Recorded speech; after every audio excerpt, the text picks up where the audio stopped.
free senior high school a year and pass a year here. Name on mommy and free senior high school no. Ah yeah, so yet to journey who let's say because a free senior high school among Colacona Comadi and as a premier bad and there's only for Joe. Na ye ever said you are never no Odin and San or Befield, Din and San or Befield, Nan Wasako, then soon. Yen she send ye near who see a quart near co. Adrianin will be dear and woody. You will bet me a tree, I'm mere written ye. Obo was a bobetry a tree, I am in chair. Joe.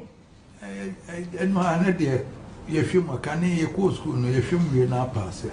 Yeah, her bezery. Well, woman, who name won't to entry and better natural trouble. Yeah, your film near my bedroom. Cocoa boss scholarship those days in their movie. Oh, that will be to a transfer, or dear, you who's want to interest you try near whom. Bears are no who's away into near their school administration. Moving to the next story. The Executive Director of the Ghana Center for Democratic Development, CDD Ghana, and Chairman of the Constitutional Review Committee, Professor Henry Kwesi Prempeh, has called for constitutional reforms to reduce the President's power over appointments, arguing that Ghana's governance system is overly centralized. Speaking on Monday, March 17, 2025, Professor Prempeh said that the current system, where the President appoints Metropolitan, Municipal and District Chief Executive, MMDCEs, heads of state agencies, and public boards, places too much power in one office and weakens democratic accountability. The President appoints everybody. His policy is what guides how development is done at the local level, he stated. Professor Prempeh questioned why nearly all key government positions, from MMDCEs to heads of state enterprises, are determined by the President instead of being filled through elections or independent processes. Why must you be appointing all the MMDCEs in this town with all the politics involved? How many CVs can you review? He questioned. He explained that this over-concentration of power in the presidency affects governance and creates a system where local leaders are more accountable to the president than to the people they serve. Professor Prempeh argued that Ghana's constitutional structure places excessive decision-making power in the hands of the president, leading to a governance system that is overly dependent on one person. To address these challenges, Professor Prempeh proposed that Ghana's constitution should be revised to limit the number of appointments a president can make. He stated that if we want real change, the constitution must limit presidential appointments. Away from that story, Ghana Post, the country's designated postal administrator and leading courier service provider, has announced the appointment of Mrs. Rita Sraha as Managing Director, CEO, and Mr. Stephen Kingsley Benier as Deputy Managing Director, Finance and Administration, FNA. A statement from Ghana Post on Monday described the appointment as the beginning of a new phase in the company's transformation, aimed at enhancing efficiency, expanding digital services, and strengthening its role in Ghana's logistics and postal sector.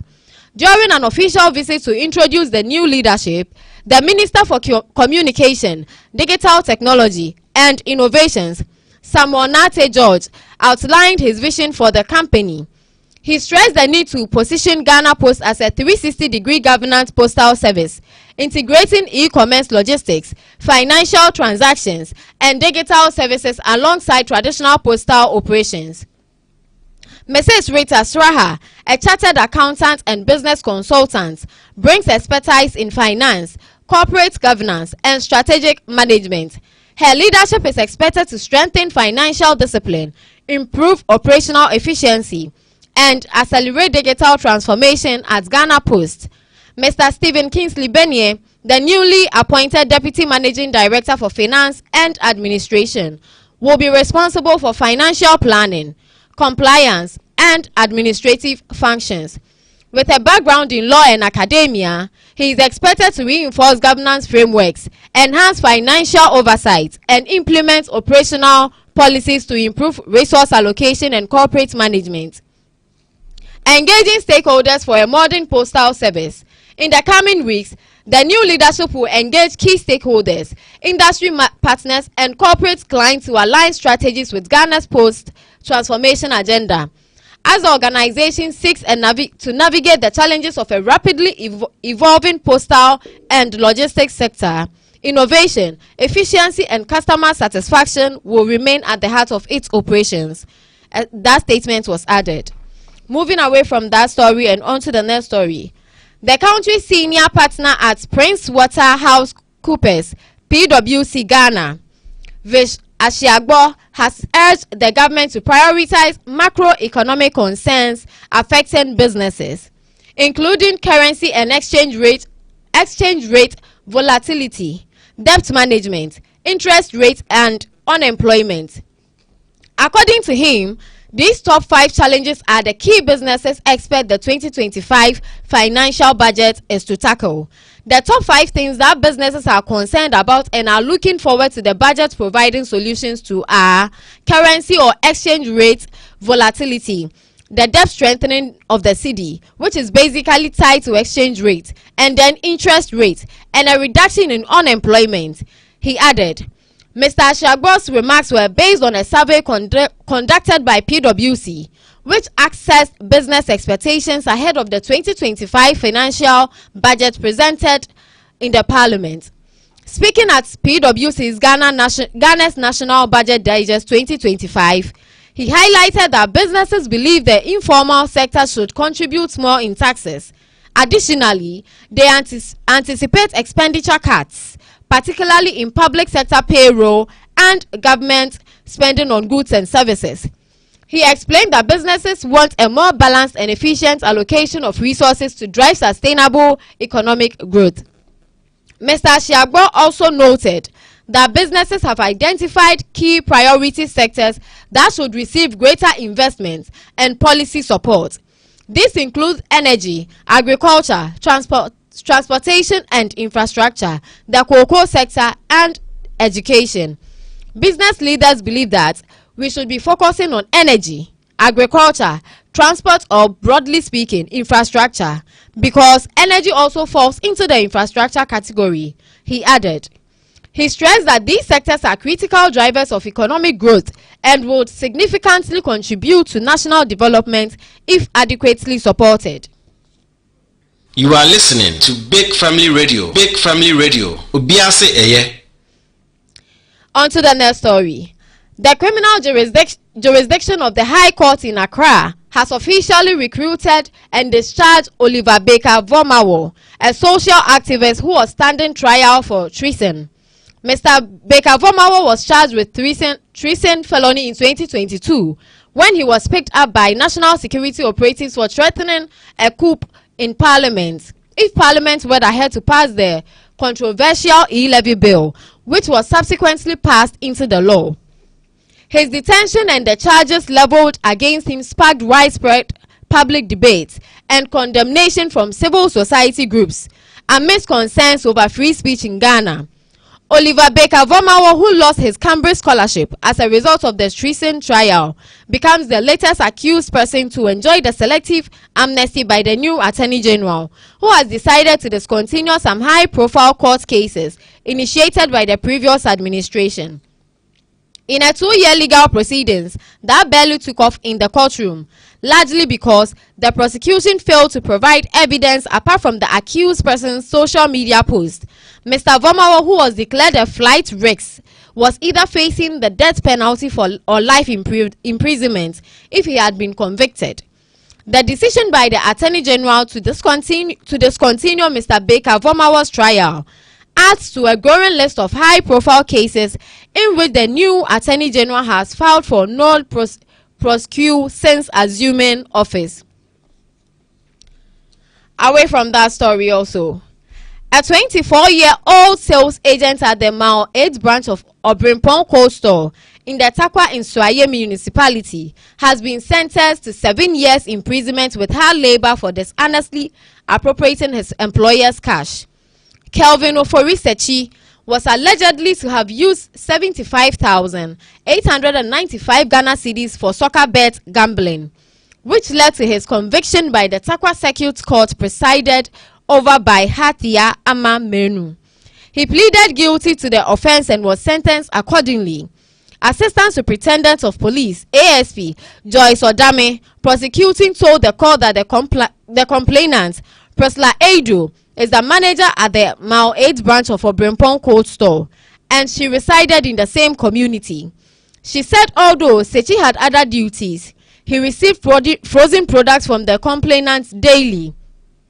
ASP Odame said the complainant noticed that anytime Sechi rendered sales accounts after the day's work and there was a shortage, he claimed customers bought the products on credit.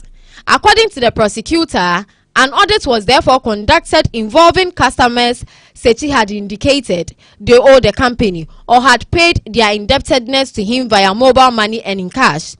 The audit revealed that during the month of October and November 2024, Sechi could not account for the sales of frozen products valued 75,895 Ghana cedis, which was entrusted to him.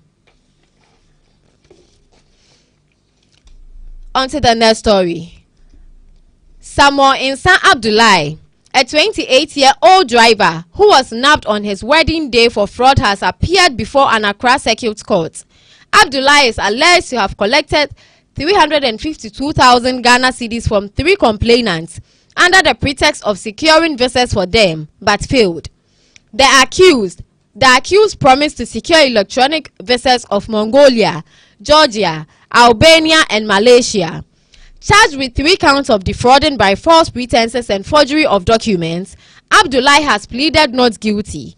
The court, presided over by Mr. Samuel Bright Aqua, has admitted the accused to bail him in the sum of 150,000 Ghana cedis, with 3 sureties, 1 to be justified.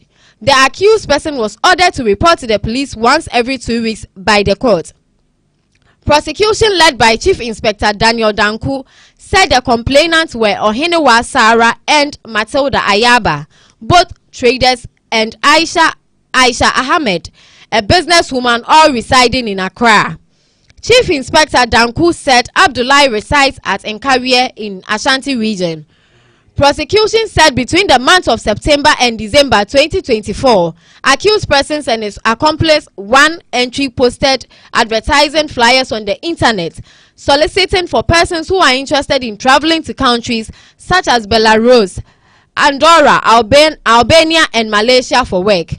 The prosecution said at that time the accused person claimed to be in Belarus. The court heard that the accused was later contacted by 3 complainants on different occasions, and he convinced them that he could help them acquire various visas to the above mentioned countries.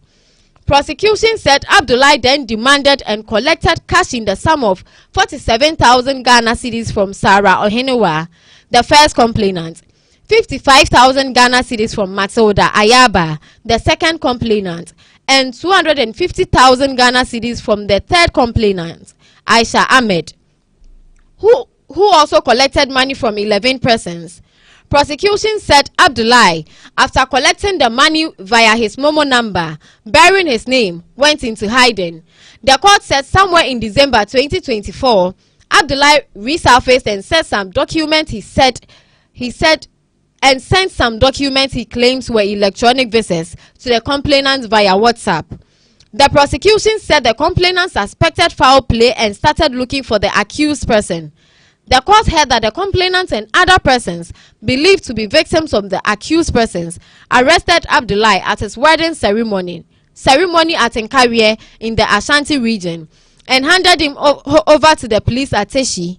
Further checks on the electronic visas at the Immigration Document Fraud Expertise Center unit revealed that all the visas were fake. You are listening to Big Family Radio. Big Family Radio. Obiase Eye.